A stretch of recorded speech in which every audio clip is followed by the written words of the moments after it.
Kung aduna kamoy balaan nga kasulatan, palihog ablihin ninyo ang inyong Biblia diha sa libro sa Mateo, no?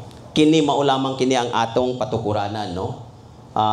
Sa tanan nga pagahisgutan nato karon mahitungod sa panalangin diha sa pagkamatinumanon, no? Ang atong title is The Blessings of Faithfulness, no? Meaning, if we are faithful, we are blessed to serve the Lord Jesus Christ. Matthew chapter 25 verse 21, the word of God says, His masters replied, "Well done, good and faithful servant.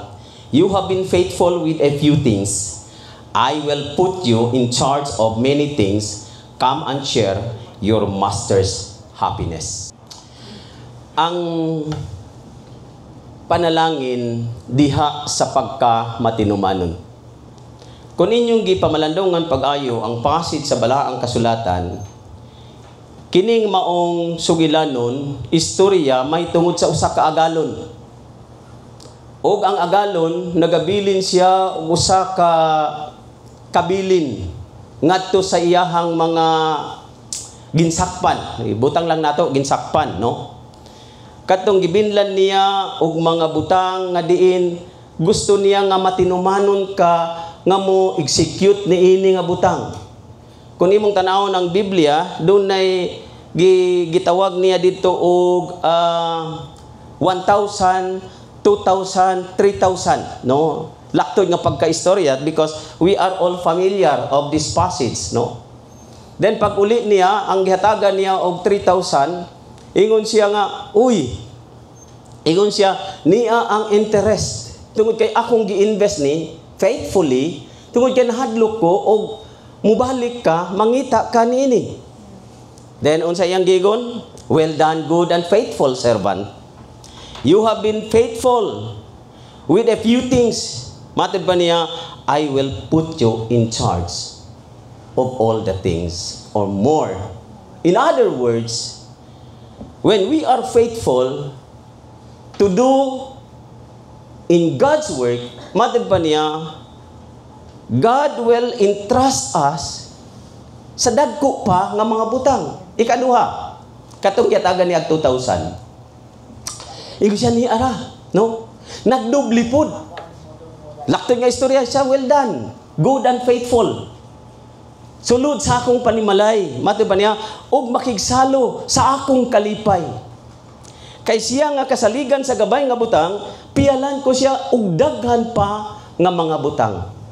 In other words, the key of success is faithfulness to execute the things nga gipiyal sa Ginoo diya sa atong posisyon. Whatever situations we have, if we are faithful, whatever positions you have, whatever ginahimo nato diya sa pagpangalagad, matod pa niya, if we are faithful to execute of the things, matod pa niya, God will bless us. This is the blessings nga gingon niya, the blessings of faithfulness. Then, ikatulo, katong gitagaan niya og 1,000.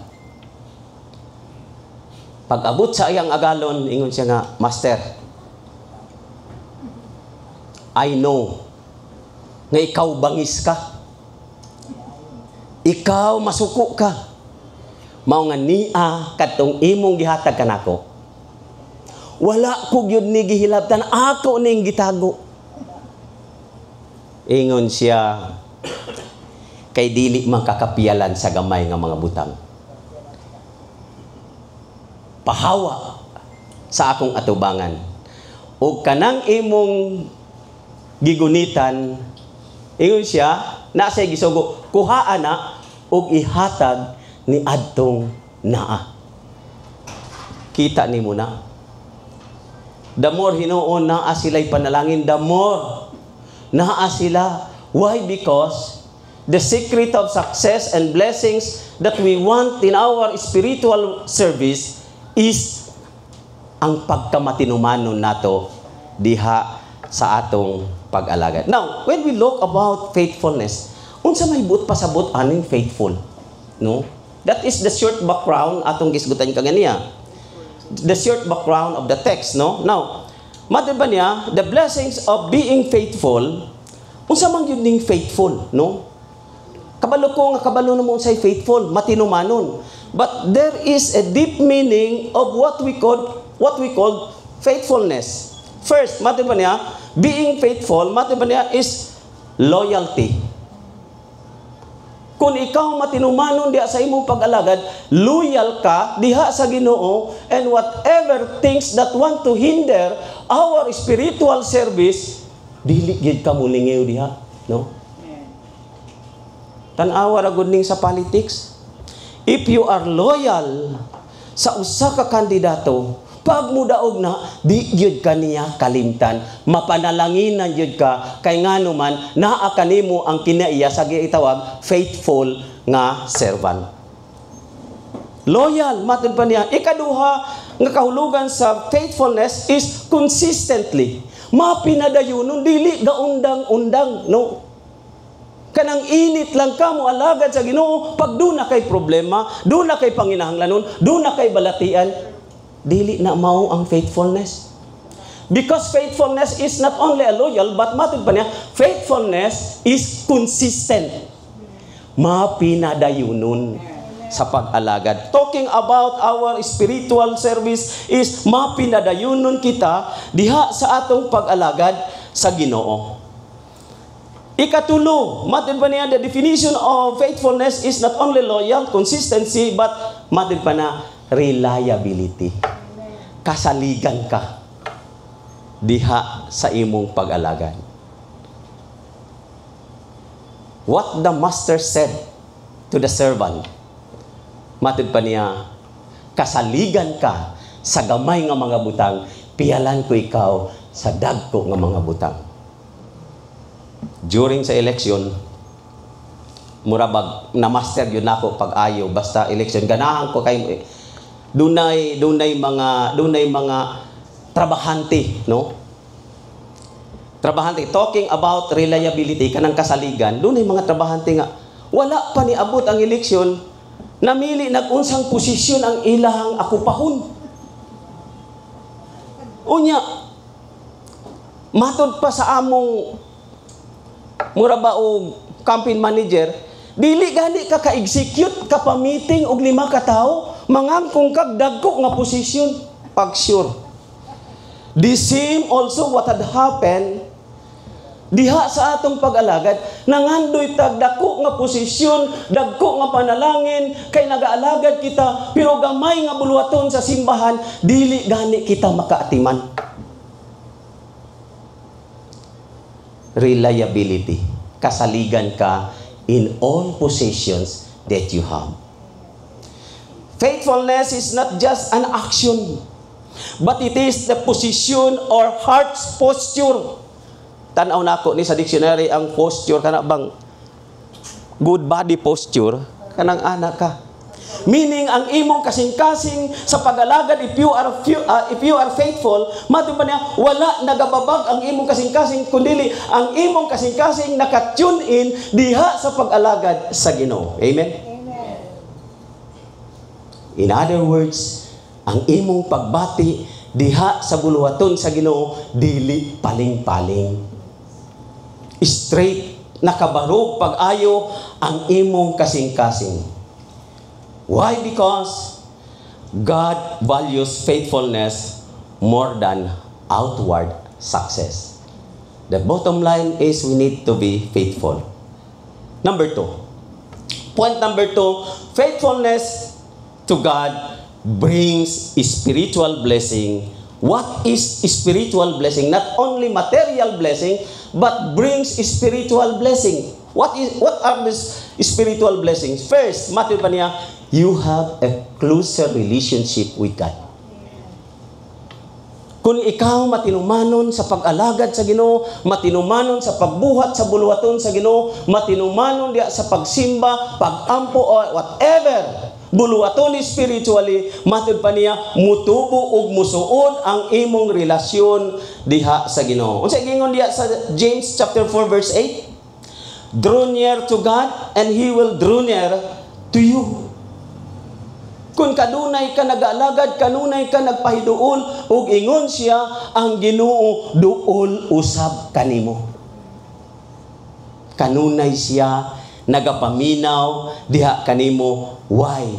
Because this is the blessings, spiritual blessings, tungod kay matinumanon kita diha sa pag-alagad kaniya. Faithfulness leads to spiritual intimacy. Magadala kini sa atong espirituhanong pagpakigsuod. Doon na kita'y gitawag intimate relationship with God. Doon na kita'y intimate relationship, suod nga relasyon diha sa Ginoo. And that is why every now and then, when we ask God to give us more blessings, ang Ginoo dili magmakuli sa paghatag o pag-provide diha sa imong gikinahanglan. Dili kinahanglan. Ako, to God be the glory. Tungod kay nakaadto ko og Palawan, pero never ni single centavo nagsolicit ko sa city government. Kinsa po'y akong duulan dito. Kana po ang pangutana. Unlike before. Dali ra kay ko, boss, mo adto ko sa Bacolod kay dito ang among General Assembly. Girl, mo adto ko. Oh. Pero proud ko nga dunay Ginoo nga naga-provide sa among gikinahanglan. Upat mi nakaadto. Pila ra gihatag sa simbahan sa mua. Dili man gyud kabalo man sila. Ilaman ni boss. Dili man dako ang simbahan. Wala gani ako gikuha kong budget 20 mil per General Assembly. Kay nga naman, gigasto namo sa pagpa-renovate. Giapil na ako gasto ang akong budget. Every year, doon na may budget para sa General Assembly. Kada tuig, 10,000. Sunod tuig, 20,000 lang ang ilang budget sa kwa. Considering nga ako ragi mo adto.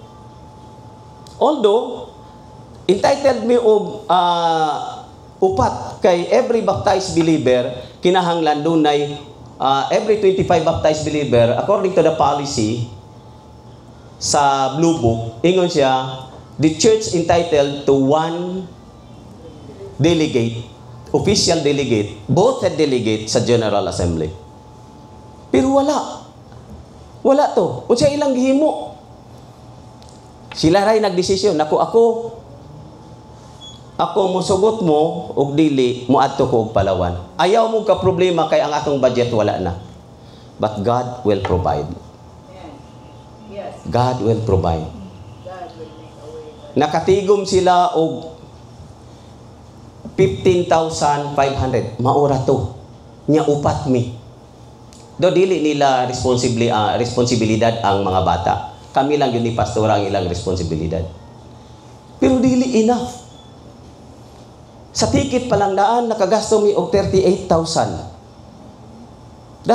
What I would like to drive out is how God to bless us if we are faithful in the service of God. Matod pa niya, faithfulness leads to our spiritual intimacy because if we are faithful, we are close. Suod kita diha sa Ginoo. Og nagaingon siya, pangayo kamo bisag unsa, sumala sa akong kabubuton, akong ihatag. Di lang po ta mangayog barko. Di lang po ta mangayog eroplano. Kay that is inconsistent. Pero ingon siya, pangayo kamo bisag unsa, basta inyong gikinahanglan, akong ihatag kaninyo. Amen. Because of our intimate relationship with Him. Ikadwa, spiritual blessings, not only we have a closer relationship with God, but spiritual blessing, when we are faithful, mati pa niya, we have inner peace and joy. Kini. In Isaiah 26 chapter 3, you will keep in perfect peace those whose minds are steadfast. Kanang nagapadayon. nagmatinumanon. Matod pa niya, doon na siya'y kalinaw diha sulod sa iyang kasing-kasing ug kalipay nga dili kabayran sa kalipay nga kalibutanon. Ayaw lang pud nang maglingkod ka niya, wala kay kauban, nikalit lang kag katawa. Kay basig dili mahimong blessing sa uban, unsa na siya say katawa. Pero actually, naipanahon nga makapahiyong ka mamalandong sa kamaayo sa Ginoo diha sa imong kinabuhi. But God is good. Lipay kayo mi, gikan dire, tuloy-tuloy. Abot sa Palawan. Pag-abot, pag-check ko na sa sir. Unsa inyong kuan? Wa man siya nangayog ticket sa kuha, pero nag-ready ko. Siya nga, ID lang, grupo man ako, grupo may upat. ID lang. Pagtahatag niya sa ID, paghatag na ako sa ID, siya, ay sir, alas 3:45 pa sa kadlawon inyong larga, mag-board mo, o mag-check-in mo, alauna. Ko ay salamat. Kato lang, balag ako ka-check-in, kay Kapoy, kato lang akong gipasalamatan, meaning, naa sa system ang among pangalan. Perfect peace, those whose mind are steadfast. Mapinadayonon. Diha sa pagkamatinumanon sa pag-alagad. A faithful heart is not easily shaken.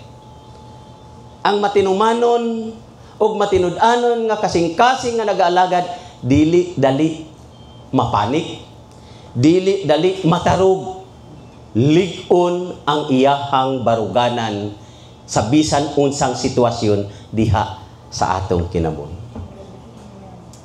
Ako personally, maka-admire ko kay boss. Tungod kay dili dali mapanik, bisag unsa ang kagubot, no? Kalmado lang siya. Oh, katawas Gerli tungod kay kailag yun si Gerli sa iya. Si Kagawad, Bombeo. Kalmado bisag unsang naay mga sitwasyon, no? Dugay-dugay na manggid ko sa ilaha. Bisag unsang sitwasyon, kalma na siya, no? Ang iyang gipangita dayon ana solusyon. Because when we talk about faithfulness, a faithful heart is not easily shaken. Dili dali. Oh, ang gihuna-huna niya na, what if kinina unsay atong himuon? Wala namang kay mabasol ko na hitabo na. Di man to kasulbad ang imong basol. Unsay solusyon? Mao nang pirmi niya. Unsay solusyon. Ikatulo, o katapusan. Napa de isa, no? Matod pa niya, faithfulness, dili lamang matod pa niya brings blessing, but faithfulness leads to promotion and responsibility. Biblical example nato ani si Joseph, and we are all familiar sa kinabuhi ni Joseph, right? No? Gikan sa iyahang pagka-priso, laktod nga istorya, na-promote siya dito sa palasyo. Asa ka ana? Why? Because he is faithful. Amidst of circumstances, diha sa iyang kinabuhi nga nahitabo, matinumanon siya, labaw sa tanan, sa gisulti sa Ginoo, diha sa iyahang kasing-kasing. And look what had happened to him. Na-promote siya, nahimo siyang piniyalan sa tibuok palasyo. God honors those who remain faithful through trials. Maybe there are some circumstances, there are some trials that comes along the way of our spiritual service, but matod pa niya, remain faithful. Even those trials comes. Why? Because these trials leads the promotion and big responsibility in our position. Matthew chapter 25 verse 21, being faithful with small things open doors to greater responsibility and reward. Sometimes, tagaantag gamay-gamay nga responsibility, ay di taana, no? Gamay ang benefits niya na. But look, when God's promised us, nga kung kapiyalan kas gamay nga butang, piyalan kita sa dagko pa nga mga butang. And this statement, most of the time, kanang magdedicate ko og sakyanan. Halos tanan sakyanan ni boss. Halos sa tanan sakyanan ni Dimaano, Nathan. Grader, dump truck, mga pison. Ako'y nagdedicate ana. Kana gyud ang ako'y statement. Kung kapiyalan kas gamay nga mga butang. Kung matinumanon ka sa pagtugyan sa Ginoo sa gamay nga mga butang, ngadto kaniya, piyalan kaniya og dagko pa nga mga responsibilidad. Don't you know? Unang gidedicate nako nga sakyanan ni Nathan, kanang jeep nga open ang likod, gitanggal ang ato, open ang likod. Kadto ginahakutan nila og guma, kanang halay-halay nga guma, ginahalay-halay. Human adto nagdedicate ko og usa ka dump truck. Human sa dump truck, 12 ka dump truck. 5 ka grader. 3 ka pison. 5 ka bakho. Grabe. Nganuman, dili niya palargahon ang iyahang sakyanan. Bisan pag may standby sa kabulan, ug dili niya mapadidikit. Trabaho ko sa City Hall under ni former Vice Mayor. Tawagan ko niya, Pastor, unsang oras ka mugawas sa City Hall? Naku alas 5. Hulaton ta ka alas 5:30 kay mularga ang akong bakho ugma dito sa Pantukan.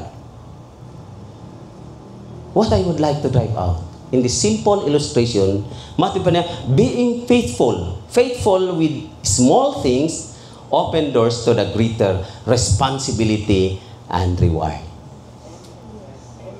Be faithful unto death, and I will give you the crown of life. Last, faithfulness build trust with others. Kini. Ang imong pagkamatinumanon, mati pa niya, nakahatag kini og pagsalig. Bisan pa man sa uban. Okay, Proverbs 20 verse 6. Many claim to have unfailing love, but a faithful person who can find it. Faithfulness earns the trust of family, friends, and co-workers. Kung matinumanon ka, mao kini ang makahatag kanimong pagsalig sa imong pamilya, sa imong amigo, ug sa imong kauban sa trabaho. Why? Because if we are in one family, dili kita kasaligan, dili kita piyalan, diha sa mga responsibilidad, diha sa atong amigo, diha sa atong isig ka magtotoo, diha sa atong co-workers. We need faithfulness. Faithfulness, mati ba niya, builds a legacy of integrity. Because along the way of those things, mati ba niya, God rewards faithfulness eternally. Eternal faithful is a crown of life. What I said before, Revelation chapter 2 verse 10, be faithful unto death and I will give you the crown of life. Brothers and sisters, remain faithful in all seasons in our life. In trials or success, in hidden place or public ones, stay place. What it means? Makita man o dili makita, matinumanon ta. As a Christian, sometimes muling ilingi patag naabay nakakita kay himuon nato ang dili gusto himuon sa Ginoo, and we are not faithful in that kind of attitude. In hidden places or public ones, stay faithful. Galatians chapter 6 verse 9, let us not become weary in doing good. Our faithfulness is never wasted. Nakita na sa Ginoo. Naamay mo recognize nimo o wala. Remain faithful. Before I pray, we need to spend time, second or minute, to examine our life. Asa man ang Dios nagatawag kanato sa lalom nga pagkamatinumanon nato diya sa pag-alagad kaniya.